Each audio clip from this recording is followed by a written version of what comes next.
through, we're going to start our introduction of Fusion 360. So at this point you should have got your educational license, you've got it downloaded, and you'll have something that looks like this. You're probably sitting in a demo project, so it looks like this. You might have a few bits and pieces in here, but if you click on that return to home, you probably won't see all the bits that I have here. But what you want to do is you're going to create a new project, and you call that Industrial Design, ready for the work that we're going to do this semester. Okay, so by opening that, you're now giving yourself a space that you're not going to lose your files and the bits and pieces you're going through. So that's the data panel. We can open and close that here. So if you need more space, I'm going to leave that open for the moment so you can see the things developing, but we don't need that open as we're working. Now, the general workspace, down the bottom here, we have a timeline. So each time we do something for the component or body that we're working on, we'll see sketches and things, extrudes, everything sort of build up down the bottom here. This allows us to go back and forward to be able to sort of take us back and adjust pieces if we need and see what it looks like as we go through. I'll show you what that looks like as we go. You'll see we've got a number of different toolbars at the top here. The main one that we're going to be playing with is going to be in solid. So the key ones we can see is going to be that create sketch. We can then go through and search through here.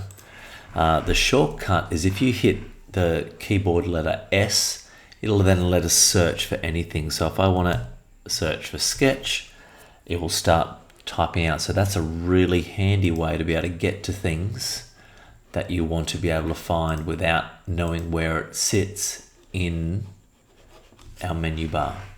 So that's the general idea. You can see in the top corner here, we've got our orientation of what we have. The origin, generally I'll have this turned off, but then you can see the different planes that we have along with the origin.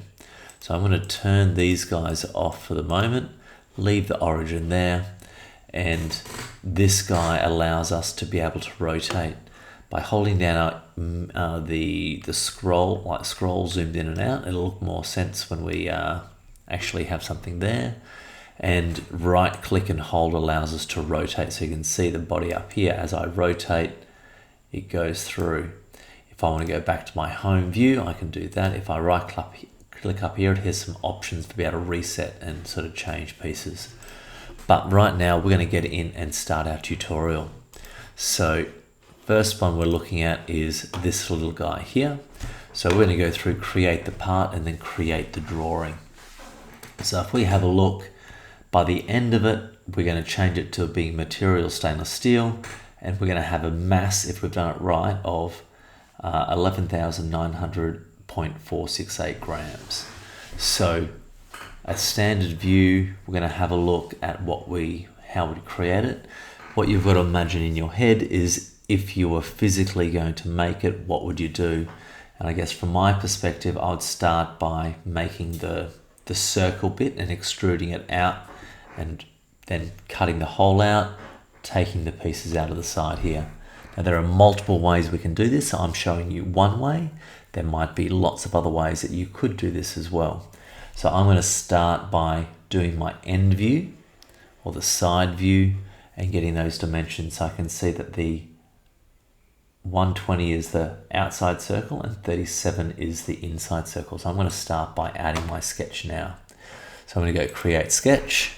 I'm going to then go into the right hand side and I'm going to start. So I want to select my plane to be able to start that now. So you can see now it's showing me that I'm in a sketch and those tools at the top have changed. So I'm going to start by going a circle, or if I hit C as a shortcut, it's going to bring me through here. Gives me some options over here on what type of circle I want to do and whether I want to do construction lines or not. Sometimes construction lines are going to be very handy. At this point, I don't want to. So I'm going to click and drag out. My first one is going to be 37. So before I click again to finish that circle, I type 37 and hit enter. I've now dimensioned that as well. So I always want to start on the origin point and have something connected. So notice that is now black. I can't move that because it's got a fixed location on the XYZ planes and it has a fixed dimension. So that's really handy, that's ready to go. If I then did another circle and did it out here, notice how it's movable and I'd be able to change the size of it because I haven't fixed it down with those dimensions. Now there's two ways I can fix it in. One is with constraints, and we'll go through those a little bit more, and then the dimensions is the other one. If we can use constraints more than other things, it's better, it gets less messy. So the first thing I'm going to do is going to lock that on there, and see now I won't be able to move that.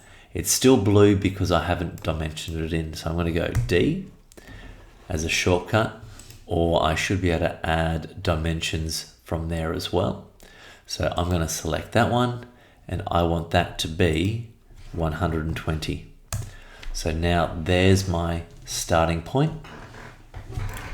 And if I have a look, there's probably one other thing I'm going to add onto this one at the moment as well, and it's that little line there, because I'm going to cut this bit out from the end. I could do it from the side view here, sort of a cut a rectangle and cut a rectangle, but I'm going to do that line there and ready for the next cut there. So that one is 39.5 mils down from the center point. So let's start there. So I'm going to grab just a line, I'm going to connect it, and notice how it's got the dimensions or the constraints shown there. So that's showing me that it is vertical or horizontal, which is perfect, that's what I want. And then I'm going to add a dimension to that because it needs to be from there to the center point, and it is 39.5 from that.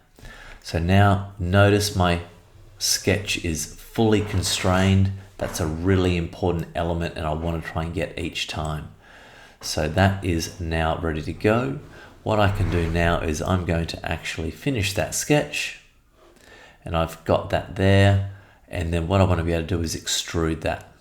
So that basically means I'm going to choose what I want. So that piece and that piece, and I'm going to push it back this way. And if I have a look back over here, that wants to be a total of 210 millimeters. Notice that everything I'm doing is working in millimeters. Now, depending on the way that I want it to go, is I've gone negative 210, but that's fine. Some of the options over here, I can choose where I want to start it. I can choose the direction, so I could actually have it go both sides like that. Distance, and if I want it to taper, so if I wanted to taper 5 degrees, it's going to then go in or out, depending on what I want to do. In this case, I don't need a taper, and I can choose. Often I'm going to go new body, sometimes new component, and in a moment I'm going to do a cut as well. So I'm going to just go okay with that. There's my starting body, fantastic. And then what do I need to do next is I'm going to, if you have a look over here, I've got some pieces that have been done. I'm going to hide my origin now, but I can see I've got my bodies and my sketches. So I can change the view so I can see that line again because I want to be able to cut that part again.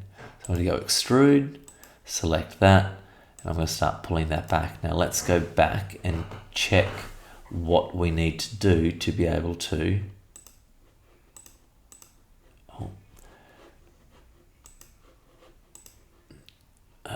cut that out. So he's now playing games with me.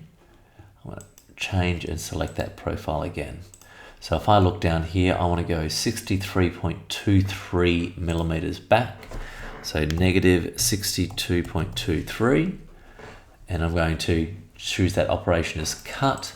If there's more than one body, I can actually choose which ones I want it to remove. And I've done that. If I hide that sketch now, I've got the main proportion of that one done. I just need to get that little piece out. So if I have a look, the easiest is going to be from the side here.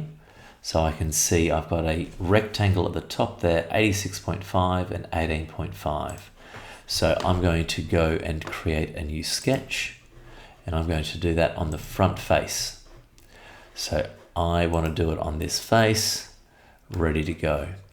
Now, because I don't have any orientation or any fixed points here, what I'm going to do is I'm going to actually do a construction line. So I'm going to grab a construction line from the origin, and I'm going to shortcut that is X, and I'm going to bring that across.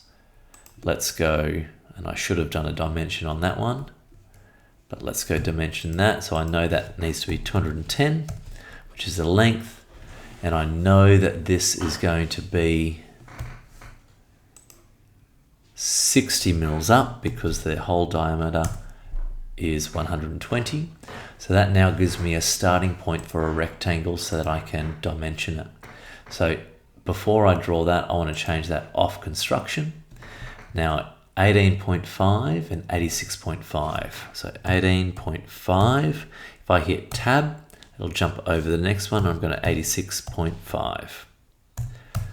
So I've got that set there. The last thing I need to do is actually dimension how far it away is from the edge. So if I have a look, I've got 30.13. So if I now go and dimension the edge of that line to there, let's try that again. Because I need to go to that point because I don't have a point on this plane there. Okay, so I'm going to just square that back up again. Dimension from there to that point, and I forgot that number. I want 30.13. So that's now pulled that across. The next thing I need to do now is finish that sketch and extrude that. Now this time I'm actually going to do both sides, and I can choose distance the type now, but in this case, I just wanted to go through everything.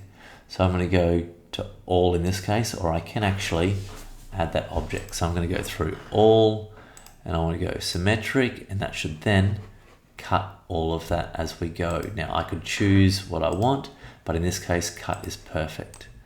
So now that, if we have a look at our drawing there, looks pretty right. I've got the key dimensions. There's a few others that I could have used as I was going through, but they were the key ones that I needed to be able to do it that way. So now what I need to be able to do is change the properties. So I'm going to go physical material, and I'm going to then scroll down and find my stainless steel in this case. So a bunch of things in here. Stainless steel, just straight stainless steel. So if I drag that up into the design, I can then drag and drop that onto the body. So that now has the properties of stainless steel. Now if I did this right, I can right click on there and go to properties, and it should give me my mass, which is a little bit different, but pretty close. So 11980, 11900. So about 80 grams out. And so it'd be interesting to see where my differences happened here. So I've got 39.5.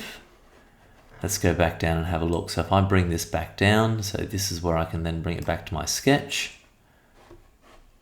When I have a look at my sketch, if I double click on him, it brings me back in. So I've got everything correct there, 39.5, 120 and 37. So I'm happy with that. I've got then, if I have a look at my extrude, I can edit that feature. So I went 210 back. That's what I needed there. Good. Okay. And then that next extrude, let's pull that across one more. And again, let's check that. So if I edit my feature, 62.23, there is my error. So 63.23. So now I'm going to go OK on that, and I'm going to feel confident that that was my only error, and I'm going to check that property again. So back to properties, and I've got 11909,323. Okay, closer but still out. So let's have a look at my next piece. So my sketch, let's edit that sketch and have a look. So 85.5, again 86. So small details make a difference. So I'm going to finish that again. Let's hope this time, go properties, 468, there we go. So now that is exactly the same. The mass is a really nice way of being able to check if we actually got it correct. So I was only out by a few mils in each time, but it makes a difference. So that's my first one. The next video is going to be about creating our drawing. So I'm going to finish that there.